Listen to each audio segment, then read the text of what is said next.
મિત્રો ગ્લોરિયસ ચરોતરમાં આપનું સ્વાગત છે। બોરસદ તાલુકાના નિસરાય ગામમાં છેલ્લા ઘણા મહિનાઓથી અનેક વિસ્તારોમાં લોકહિતના કાર્યો થઈ રહ્યા છે।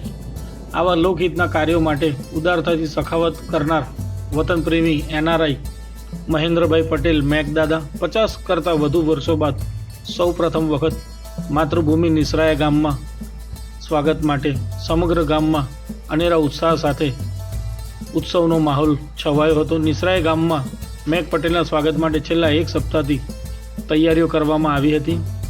ગામમાં તમામ જાહેર વિસ્તારોમાં રોશનીનો ઝળહળાટ કરી દેવામાં આવ્યો હતો તેમજ બધી જગ્યાએ રંગરોગાન કરવામાં આવ્યું હતું।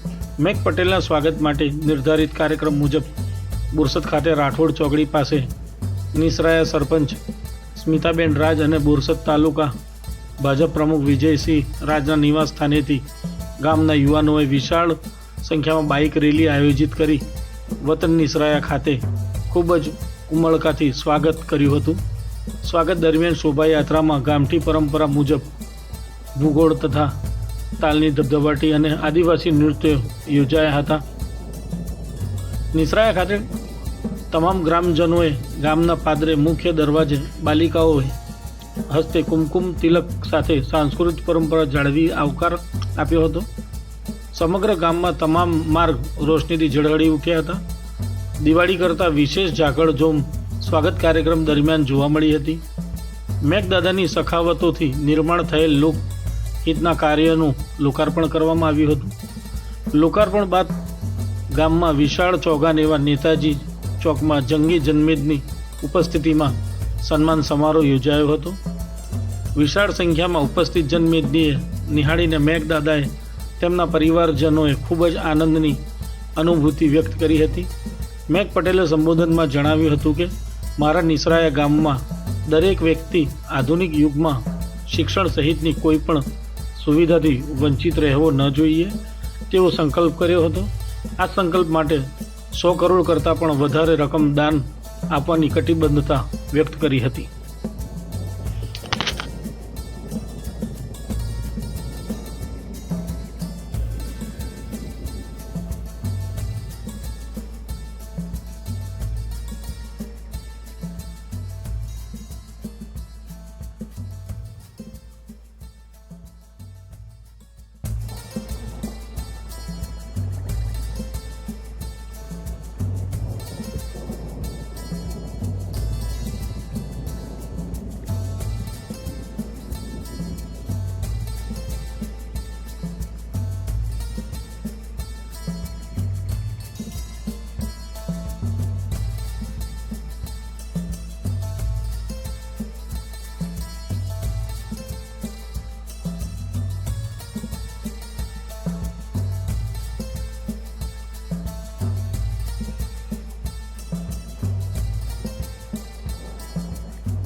એના તો હું જન્મ્યો ત્યારથી હતી, કારણ કે મારા બાપ દાદાઓથી દાદાથી ને મારા મા બાપથી શરૂ થયેલું.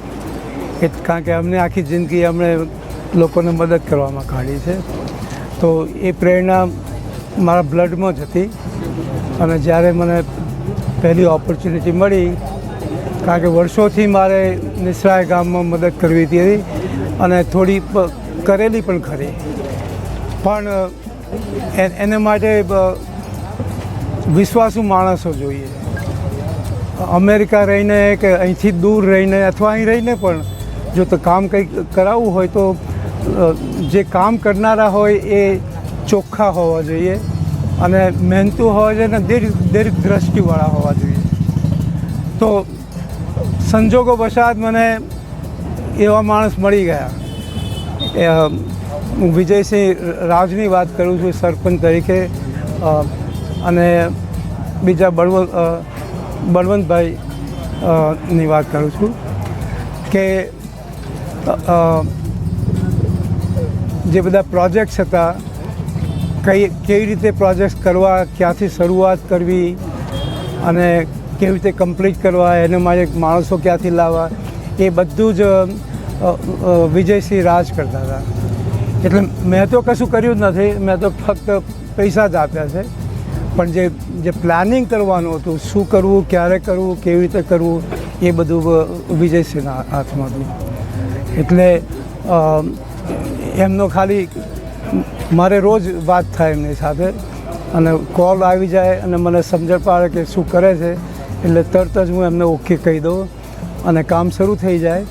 અને બધાને જે કંઈ કોન્ટ્રાક્ટરો હોય છે કે જે લોકો સપ્લાયર હોય, એ લોકોને પૈસા ડિરેક્ટલી એમની બેંકમાં હું ટ્રાન્સફર કરી દઉં. શું પ્રોજેક્ટ શું છે આપનો? અનેક પ્રોજેક્ટ બધા ચાલતા હતા. મૂળ વાત શિક્ષણ ક્ષેત્રે અત્યારે એ વિશે પહેલાં પહેલો પ્રોજેક્ટ તો એ છે કે હાઈસ્કૂલ બાંધવાની 9માંથી 12મા ધોરણ સુધી, અને એને માટે કોઈની પાસે ફી લેવી નથી, કોઈ પણ ટ્યુશન લેવું નથી. એટલે કે અને 1 થી 8 તો ફ્રી એજ્યુકેશન મળે છે, તો 9 થી 12 પણ ફ્રી એજ્યુકેશન દરેક નિશાળના બાળકને મળવું જોઈએ.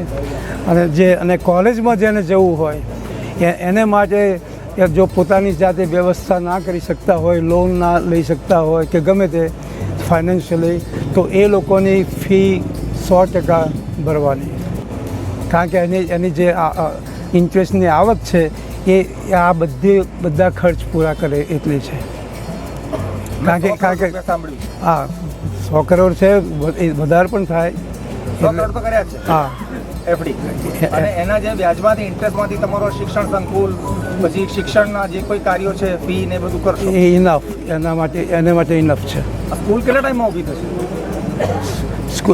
એ મને ખબર નથી, એ તો તમારે વિજયસિંહને પૂછવું પડે ક્યારે શું થાય. પણ પ્લાનિંગ તો અત્યારથી શરૂ થઈ જશે. હજુ એનું ડિટેલ્સ લેવાની છે, પણ થઈ જશે.